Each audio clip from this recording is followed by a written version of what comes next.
Bien, seguimos con más de Latinoamérica en vivo. Como saben, el día de ayer se anunciaba por parte del régimen de Nicolás Maduro que no participaría ni hoy jueves ni mañana viernes en la nueva ronda de negociaciones como parte de la solución que se busca a la crisis en Venezuela. Hay que destacar que información que manejábamos ya los periodistas desde horas del mediodía, la delegación del presidente encargado Juan Guaidó partiría a Barbados en horas de la tarde, como en efecto ocurrió, y se esperaba que ocurriera prácticamente lo mismo con la delegación de Nicolás Maduro, pero no fue así. Estando la delegación de Juan Guaidó ya en Barbados, se conoce entonces por medio de Jorge Rodríguez, ministro de Comunicación e Información de la gestión de Nicolás Maduro, que no asistirían por orden del propio Maduro, quien después en el programa Con el Mazo Dando del canal venezolano de televisión le confirmaba a Diosdado Cabello de manera muy enérgica y además amenazando con tomar ciertas medidas que no irían a Barbados por las sanciones que había colocado sí Estados Unidos en ese sentido a miembros prácticamente del régimen, y este embargo de alguna manera que les afecta porque no van a poder transar ningún tipo de negociación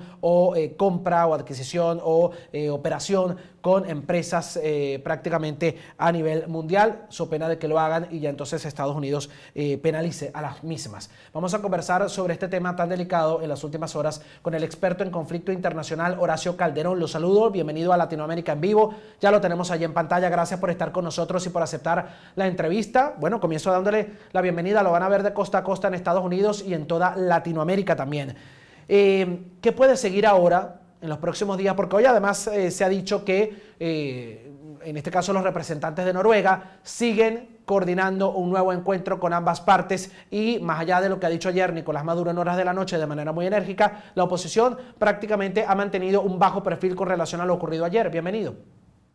Muchas gracias. Bueno, yo creo que la no asistencia a Barbados es momentánea, es de esperar, porque todo el mundo quiere acá una solución pacífica y que este régimen dictatorial liderado por Nicolás Maduro termine definitivamente, porque acá no estamos hablando solamente de una persona, sino de todo un sistema que ha dejado en la ruina a Venezuela, que ha vulnerado todas las normas imaginables de derechos humanos, crímenes, secuestros, represión, etcétera. O sea, no solamente creo que tiene que irse Nicolás Maduro, sino que tiene que cambiar todo el sistema que está vigente acá en Venezuela en este momento.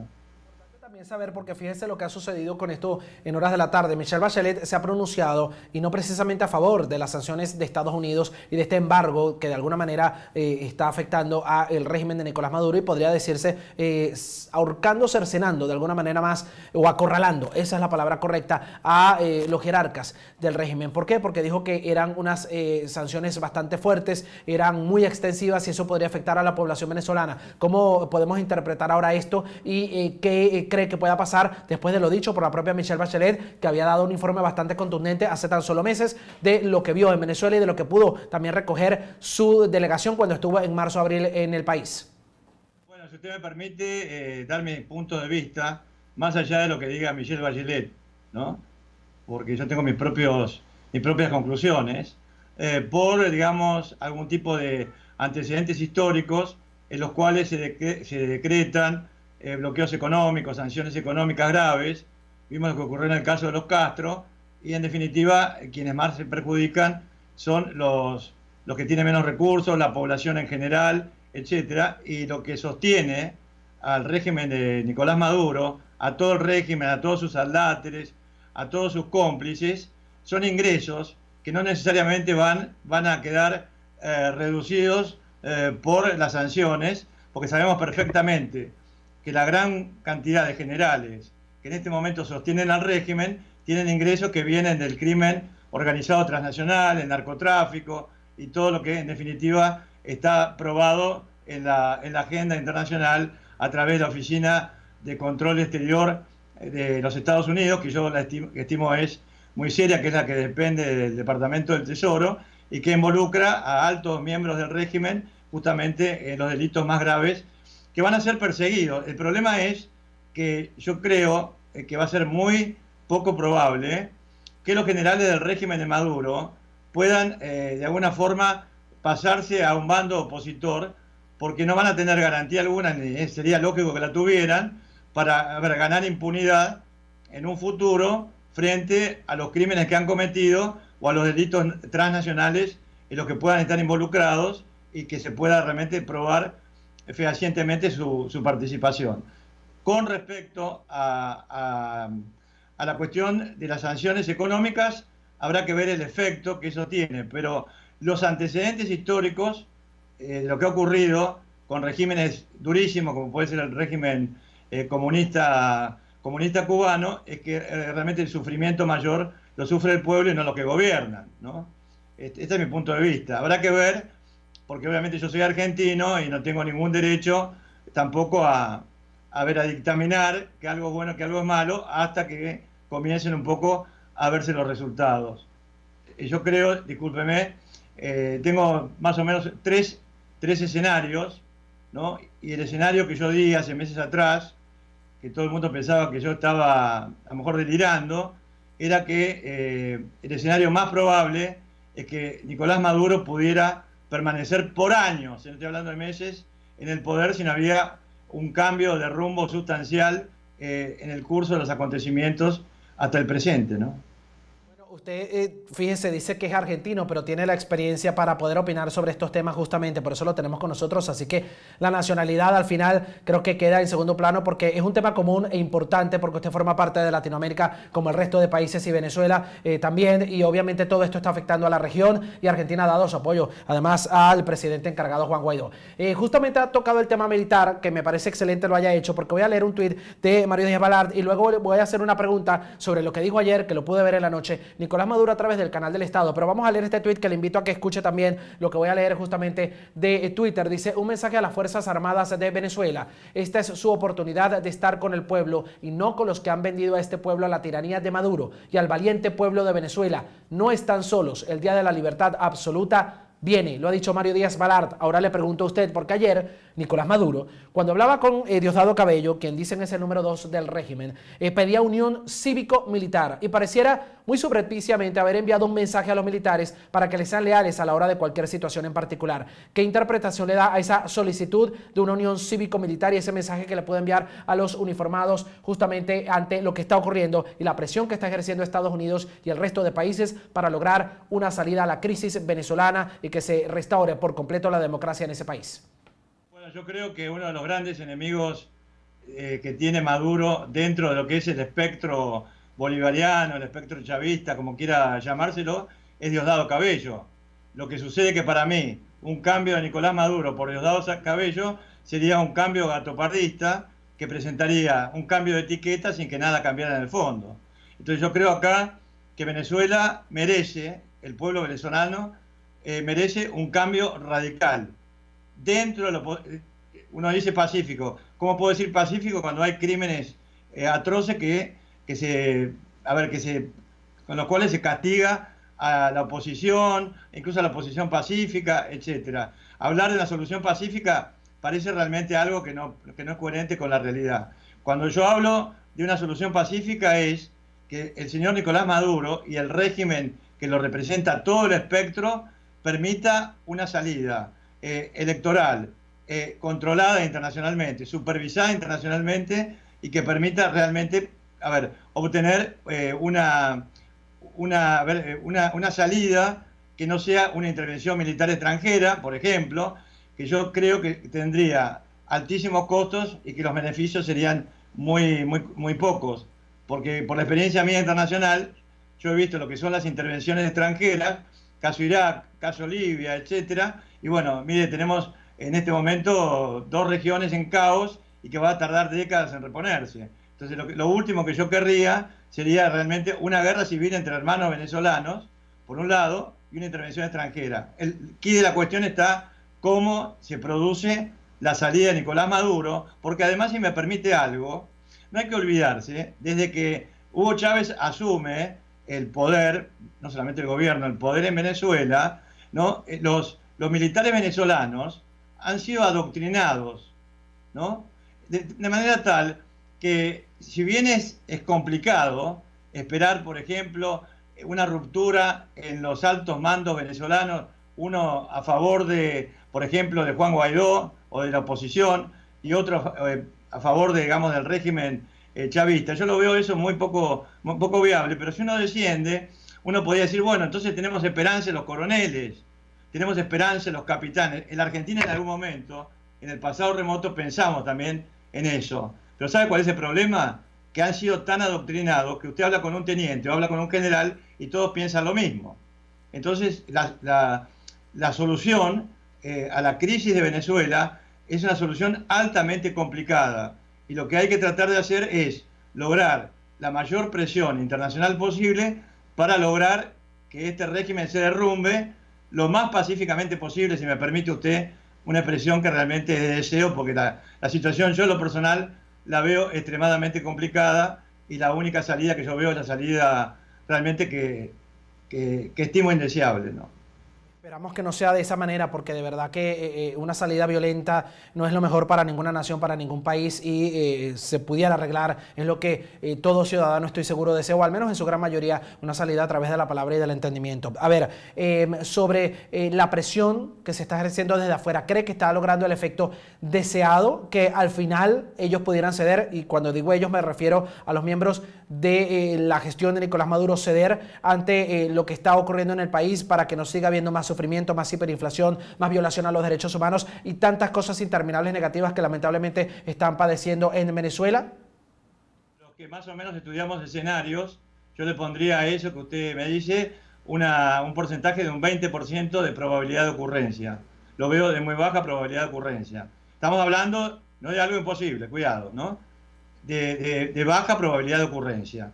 Si usted me dice cuál es el escenario que usted ve de más alta probabilidad de ocurrencia, lamentablemente tengo que reiterar lo que dije hace meses atrás, incluso antes de que el presidente, bueno, el otro presidente Juan Guaidó intentara pasar con ayuda humanitaria al territorio de Venezuela, de Colombia. Y es que yo veía al régimen de Nicolás Maduro demasiado fortalecido y una mala lectura de la oposición sobre las fortalezas y las debilidades del régimen chavista o régimen madurista, como quieran llamarlo en este momento, que es un régimen dictatorial. Acá no se pueden disfrazar las palabras, encubrir o hablar de que el gobierno de Nicolás Maduro es un gobierno democrático. Eso está contra todas las reglas de lo que es la doctrina clásica de las relaciones internacionales, de las ciencias políticas, etcétera, ¿no? No se puede calificar al régimen de Nicolás Maduro, y si es sustituido por Diosdado Cabello sería, creo yo, exactamente lo mismo, salvo que fuera un camino hacia una transición pacífica con una salida electoral monitoreada, por supuesto, por la comunidad internacional propiamente dicha, Naciones Unidas, etcétera, ¿no? Y vuelvo a reiterar el deseo mío personal de una salida no violenta, y de ahí mi oposición, porque yo tengo realmente temor que pueda producirse un agravamiento del conflicto en Venezuela, que esto termine en una especie de Vietnam 2.0 o en un Irak 2.0 y que no salgamos en toda la región durante décadas de todo este infortunio en el cual ha desembocado la situación en su querido país, porque realmente acá en la Argentina tenemos un amor histórico por Venezuela. Yo he estado en Venezuela en 2 oportunidades y realmente no se lo digo por cumplido. Acá a Venezuela la queremos mucho y queremos mucho a los venezolanos que están acá. Todos ellos, como venezolano, también le doy las gracias por esa deferencia y esa opinión que tiene sobre nuestro país y su gente, y ojalá, queriendo lo mejor para el país, reiteramos, no sea una salida violenta, sino que se logre resolver todo por medio de la palabra y del diálogo. Ahora, así como le pregunto del régimen de Nicolás Maduro, le pregunto sobre la oposición venezolana y Juan Guaidó. ¿Cree que lo están haciendo bien con este tema de sentarse en la mesa de negociación en Barbados? Han mantenido una actitud bajo perfil en las últimas horas y asistieron una vez más a Barbados, a la par de la sanción que colocó más recientemente Estados Unidos, sumadas a todas las que ya se han dado en el último tiempo. Y también le pregunto si cree que además de esta actitud, si es correcta como tal lo que ha sucedido con Estados Unidos, que mientras Juan Guaidó dice que se van a seguir sentando en la mesa de diálogo a pesar de lo que está ocurriendo, por otra parte decía justamente John Bolton que ya el tiempo de diálogo se había terminado porque lo que estaba haciendo Nicolás Maduro era aprovecharse de esto para ganar tiempo. ¿Qué conclusión saca de ello? Yo creo que a veces un bajo perfil con poder detrás para cambiar digamos, el curso de los acontecimientos es mucho más efectivo que el alto perfil y que luego ese alto perfil termina en la nada, porque hay que reconocer que todo el mundo tenía expectativas creadas cuando Juan Guaidó lanzó sus primeras acciones hace muy poco tiempo, la que comenzaba con ese famoso intento de cruzar por el puente con la ayuda humanitaria, etcétera, ¿no es cierto? O sea que para mí el bajo perfil o el alto perfil se debe corresponder con el poder real que se tenga detrás. Eso que debe quedar perfectamente en claro. Con respecto a la presencia de John Bolton y a las decisiones que tome Donald Trump en Estados Unidos, yo creo que John Bolton es una especie, acá le decimos en Argentina, de cuco, ¿no? De monstruo que se presente, como para decir, si tú no aceptas esto, no aceptas el otro. Eso ocurre con Irán, eso ocurre con Corea del Norte. Bueno, a ti te puede pasar lo peor. Dicho sea esto al líder de Irán, al líder de Corea del Norte, etcétera, ¿no? De manera tal que yo creo que Donald Trump no es de manera alguna favorable a ningún tipo de intervención militar, ni en Medio Oriente, ni en Venezuela, que distraiga la atención de Estados Unidos y los recursos militares de los Estados Unidos frente a lo que ellos consideran una amenaza estratégica global para el presente siglo, que es, por supuesto, el surgimiento de China, ¿no? Y además, por supuesto, la posición de Rusia y de todas las potencias que van en segundo orden, ¿no? Y acá vemos un poco lo que algunos dicen, la venganza de la geopolítica, porque yo siempre he estudiado geopolítica por pertenecer a una familia de oficiales de la Armada, de oficiales del Ejército, etcétera. He estudiado de muy joven geopolítica, y la geopolítica se impone a la ideología, se termina imponiendo a la ideología. Entonces, estos cambios que se ven a nivel global no se entienden. ¿Por qué? Porque los analistas, por lo general,